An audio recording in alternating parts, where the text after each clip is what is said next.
So you're lying in bed at 3 a.m., suddenly paralyzed by the memory of a totally normal conversation you had 6 years ago, where you said you too when the waiter told you to enjoy your meal.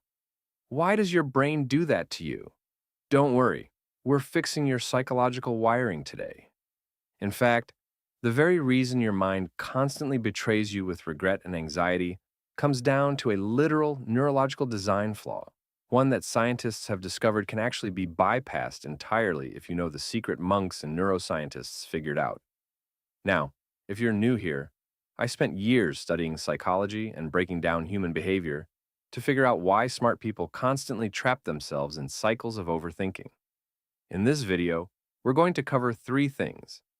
First, why your brain is biologically hardwired to obsess over the past.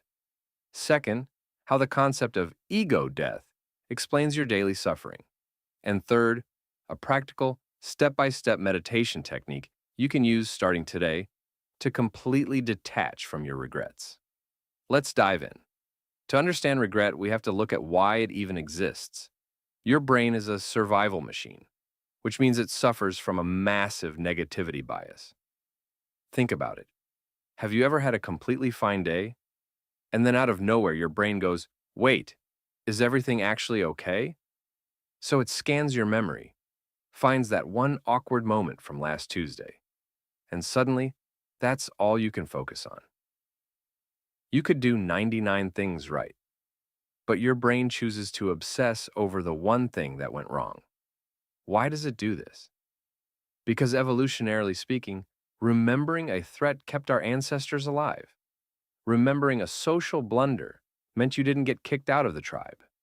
But today, that survival mechanism turns into chronic overthinking and regret, forcing you to exaggerate minor mistakes until you feel like a complete failure. The tactical fix? Turn regret into data. If you made a dumb decision last week, great. You now have hard data to make a better choice next time. Regret is just feedback disguised as emotional pain. Once you extract the data, the emotional penalty is useless. Drop it. Now, trying to fix your entire psychological framework by yourself can feel like trying to learn how to tie a tie by watching someone else do it at light speed. It's reversed, it's confusing, and it doesn't click until you have the right guides. That's actually how I started digging into ancient philosophy and modern neuroscience texts, many of which are dense, 400-page academic books that nobody has time to read.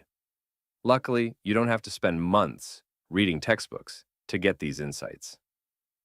I'm just going to reveal it to you. Let's take it a step further.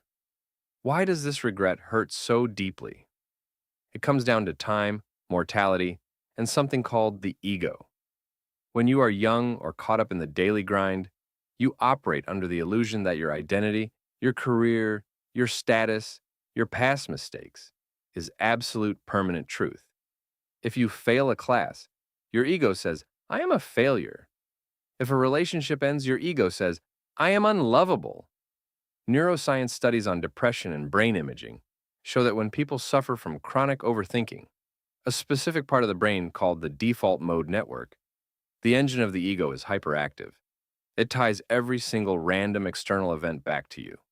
It makes you feel like the entire world is watching your mistakes. Ancient texts like the Tibetan Book of Living and Dying figured this out thousands of years ago. The fear of regret is entirely rooted in the fear of a limited timeline, which stems from over-identification with the ego. When people experience ego death, whether through deep meditation or in scientific studies on breakthrough therapies, their sense of self dissolves. And universally, patients report feeling an overwhelming sense of peace, connection, and freedom. Why? Because when the ego disappears, the suffering stops. So, how do you get the benefits of ego death without doing anything extreme? You practice what I call the mech pilot meditation. Next time you feel overwhelmed by a mistake or paralyzed by regret, realize this. You are not the thoughts bouncing around in your head. You are the pilot sitting inside the machine. Your body changes, your job changes, your opinions change, and your embarrassing moments fade into irrelevance.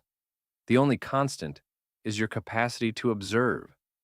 Stop treating your ego like it's a fragile glass sculpture that needs constant protection. Drop the overthinking, accept the data from your past, and focus entirely on what you can control right now. If this video helped you untangle your brain, hit subscribe, and I'll see you in the next one.